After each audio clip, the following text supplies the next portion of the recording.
தமிழக அரசு அதிகாரிகள் ஆலோசனை. சித்திரை திருவிழாவை சிறப்பாக நடத்த ஆளு படிச்சவ மாதிரி இருக்கிற, படிச்சிட்டு இருக்கிற பேப்பரை புடுங்குற காட்டு பைய.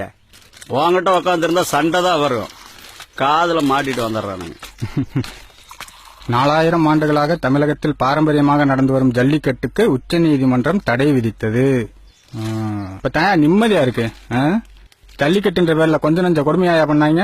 மாட்டுக்கு சாராயத்தை ஊத்துறதும், வாழை பிடிச்சு திருகிறதும், பீங்கான கரைச்சி ஊத்துறதும், மிளகா பொடியை தேய்க்கிறதும். பப்பா மாட்டை கொஞ்சம் நஞ்ச கொடுமையா படுத்தினாங்க. யாரா குடும்பப்படுத்தினா?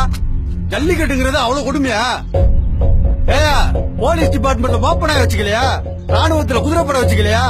ஏன் நம்ம ஊர் கோயில் யானா சங்கிலியில கட்டி போடலையா? அதெல்லாம் வதையா தெரியலையா? ஜல்லிக்கட்டு மட்டும் உங்களுக்கு வதையா தெரியுதோ? ஆட்டை பத்தி உங்களுக்கு என்ன தெரியும்? நாங்க 300 ரூபாய்க்கு கூலி வேலை பார்த்துட்டு வந்து 200 ரூபாய் மாட்டுக்கு போட்டு 100 ரூபாயில குடும்பம் நடத்துறோம்யா. அத நாங்க மாடா பாக்கலையா, பெத்த பிள்ளை ஏதாயா பாக்குறோம். பேப்பர்ல போட்டது தானே சொன்னேன். பேப்பர்ல போட்டிருந்தா எதை வேணாலும் நம்பிடுவீங்களோ? ஏன் இப்பெல்லாம் நீங்க குடிச்சிட்டு இருக்கீங்களே, அது சுத்தமான பால் நினைச்சீங்களா? பன்னிப்பாலியா? என்ன அப்படி பாக்குற?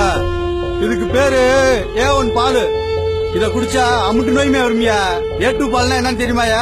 பால்ல அதாயா சுத்தமான நம்ம நாட்டு பாலு. அத குடிச்சா நோய் எதிர்ப்பு சக்தி கூடுமியா. இப்பெல்லாம் இங்க நாட்டு மாடு இருக்கு, அதான் பூரா அழிச்சிட்டு வந்துருக்காங்களையா. ஜல்லிக்கட்டுக்கு தடை போட்டதுனால வாடிவாசல் போக வேண்டிய காலை பூராமே அநியாயமா அடிமாட்டுக்கு போயிட்டு இருக்கியா. செனை போட காலையே இல்லாம இப்பெல்லாம் மாட்டுக்கு ஊசியை போட்டுதாயா செனையாக்குறாங்க. அந்த ஊசியை விக்கிறதுக்கும் வெளிநாட்டுக்காரன் தாயா கியூல நிக்கிறான். அதுல இருந்து வர அந்த பாலை குடிச்சா வியாதி தாயா வரும். ஏன் அந்த வியாதியை குணப்படுத்த அவனே மருந்தையும் கொண்டு வந்து விற்பான்.